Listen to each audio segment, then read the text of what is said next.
ಪಕ್ಷದ ಕೆಲ ಬೆಳವಣಿಗೆಯಿಂದ ತೀವ್ರ ಅಸಮಾಧಾನದ ಹಿನ್ನೆಲೆಯಲ್ಲಿ ಚುನಾವಣೆ ಬಳಿಕ ಪಕ್ಷದಿಂದ ದೂರ ಸರಿದಿದ್ದಾರೆ ಮಧು ಬಂಗಾರಪ್ಪ. ಮಧು ಬಂಗಾರಪ್ಪ ಜೆಡಿಎಸ್ ಯುವ ಘಟಕದ ರಾಜ್ಯಾಧ್ಯಕ್ಷರಾಗಿದ್ದಾರೆ. ದೇವೇಗೌಡ ಕುಮಾರಸ್ವಾಮಿ ಕರೆಗಳನ್ನ ಸ್ವೀಕರಿಸೋದಿಕ್ಕೆ ಮಧು ಬಂಗಾರಪ್ಪನವರು ನಿರಾಕರಿಸ್ತಾ ಇದ್ದಾರಂತೆ. ಮಧು ಬಂಗಾರಪ್ಪರನ್ನ ಓಲೈಸೋದಿಕ್ಕೆ ಎಚ್.ಡಿ. ದೇವೇಗೌಡರು ಮುಂದಾಗಿದ್ದಾರೆ. ಮಧು ಬಂಗಾರಪ್ಪಗೆ ಪತ್ರ ಬರೆದು ಮನವಿಯನ್ನ ಮಾಡಿಕೊಂಡಿದ್ದಾರಂತೆ ದೇವೇಗೌಡರು. ಪಕ್ಷದ ಮುಖಂಡರ ವರ್ತನೆಯಿಂದ ಬೇಸರವಾಗಿದ್ರೆ ನಾನಿದ್ದೀನಿ, ಅದನ್ನ ಸರಿಪಡಿಸ್ತೀನಿ. ಪಕ್ಷದ ಚಟುವಟಿಕೆಗಳಲ್ಲಿ ಭಾಗವಹಿಸಿ ಜವಾಬ್ದಾರಿಯನ್ನ ಹೊತ್ಕೊಳ್ಳಿ.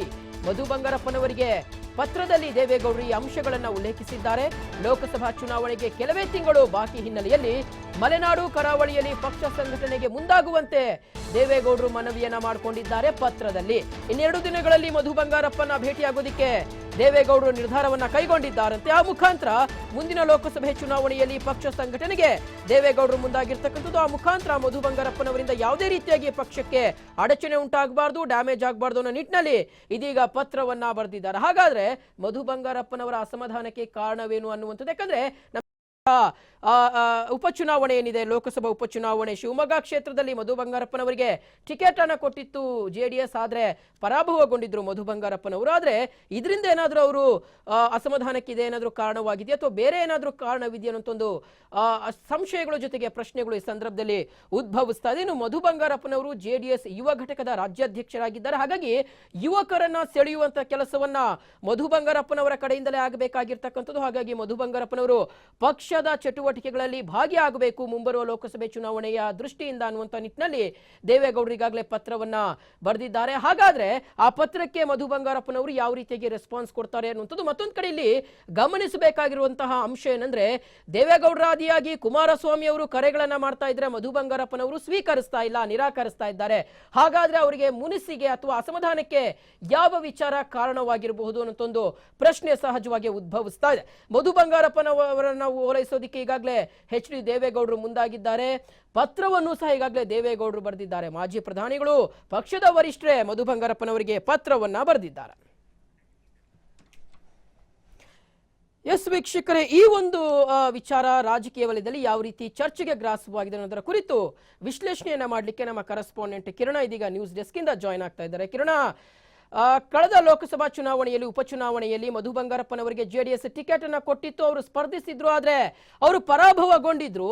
ಆದ್ರೆ ಈಗ ಮುನಿಸಿಗೆ ಅಥವಾ ಅಸಮಾಧಾನಕ್ಕೆ ಕಾರಣವೇನು ಅನ್ನುವಂಥದ್ದು ರಾಜಕೀಯ ವಲಯದಲ್ಲಿ ಇದನ್ನು ಯಾವ ರೀತಿಯಾಗಿ ವಿಶ್ಲೇಷಣೆ ಮಾಡಬಹುದು, ಜೊತೆಗೆ ಜೆಡಿಎಸ್ಗೆ ಮಧು ಬಂಗಾರಪ್ಪನವರಿಗೆ ಈ ರೀತಿಯಾದಂತಹ ಮುನಿಸಿನಿಂದ ಯಾವ ರೀತಿಯಾದಂತಹ ಪರಿಣಾಮ ಬೀರಬಹುದು ಮುಂದಿನ ಲೋಕಸಭೆ ಚುನಾವಣೆಯ ದೃಷ್ಟಿಯಿಂದ ಅನ್ನುವಂಥದ್ದು. ಕಿರಣ, ಶಿವಶಂಕರ್, ಏನು ಈಗಾಗಲೇ ಶಿವಮೊಗ್ಗ ಉಪಲೋಕಸಭಾ ಚುನಾವಣೆಯಲ್ಲಿ ಸೋತಂತಹ ಮಧು ಬಂಗಾರಪ್ಪ ಅವರು ಒಂದಷ್ಟು ರಾಜಕೀಯದಿಂದ ಒಂದಷ್ಟು ಬಿಡುವನ್ನ ಪಡೆದುಕೊಂಡಿದ್ರು. ಜೊತೆಗೆ ಯಾವುದೇ ರೀತಿಯಾದಂತಹ ಒಂದು ಪಕ್ಷ ಸಂಘಟನೆಯಲ್ಲಿ ಅಷ್ಟಾಗಿ ತೊಡ್ಕೊಳ್ತಾ ಇರಲಿಲ್ಲ. ಪ್ರಮುಖವಾಗಿ ಇತ್ತೀಚೆಗೆ ನಡೆದಂತಹ ಪಕ್ಷದ ಡೆವಲಪ್ಮೆಂಟ್ ಏನಿದೆ ಅದ್ರ ಬಗ್ಗೆ ತೀವ್ರವಾಗಿ ಒಂದು ಅಸಮಾಧಾನವನ್ನ ವ್ಯಕ್ತಪಡಿಸಿದ್ದಾರೆ ಅನ್ನುವಂತಹ ಒಂದು ಮಾಹಿತಿ ಲಭ್ಯವಾಗ್ತಾ ಇರುವಂತದ್ದು.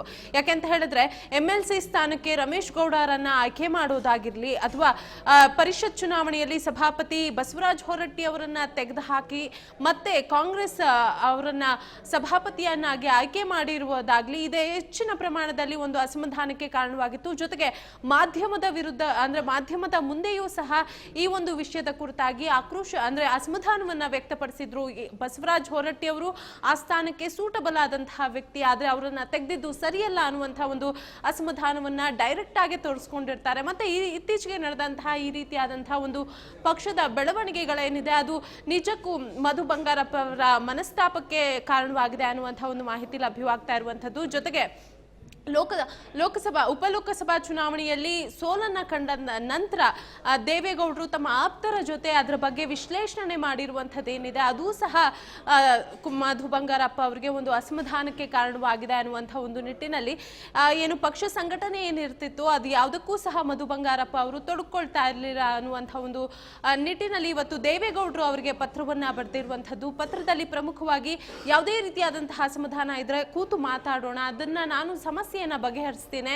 ಲೋಕಸಭಾ ಚುನಾವಣೆ ಹತ್ರ ಬರ್ತಾ ಇರುವಂತಹ ನಿಟ್ಟಿನಲ್ಲಿ ನೀವು ಪಕ್ಷಕ್ಕೆ ಅಗತ್ಯವಾಗಿ ಬೇಕಾಗಿದೆ ಅನ್ನುವಂತಹ ಒಂದು ನಿಟ್ಟಿನಲ್ಲಿ ಪತ್ರವನ್ನ ಬರೆದಿದ್ದಾರೆ ಶಿವಶಂಕರ್. ಓಕೆ ಕಿರಣ, ಎಲ್ಲೋ ಒಂದ್ ಕಡೆ ಮಧು ಬಂಗಾರಪ್ಪನವರು ನಿರಾಸಕ್ತಿಯನ್ನ ತೋರ್ತಾ ಇದ್ದಾರೆ ಅನ್ನುವಂಥದ್ದು. ಕಳೆದ ಬಾರಿಯ ಟಿಕೆಟ್ ಕೊಡುವಂತ ಸಂದರ್ಭದಲ್ಲೂ ಸಹ ನಾನು ಫಾರಿನ್ ಅಲ್ಲಿ ಇದ್ದೆ, ಪಕ್ಷದ ವರಿಷ್ಠ ಟಿಕೆಟ್ ಕೊಟ್ಟರು, ನಾನು ಸ್ಪರ್ಧಿಸ್ತಾ ಇದ್ದೆ ಅಂತ ಒಂದು ಹೇಳಿಕೆಯನ್ನ ಕೊಟ್ಟಿದ್ರು.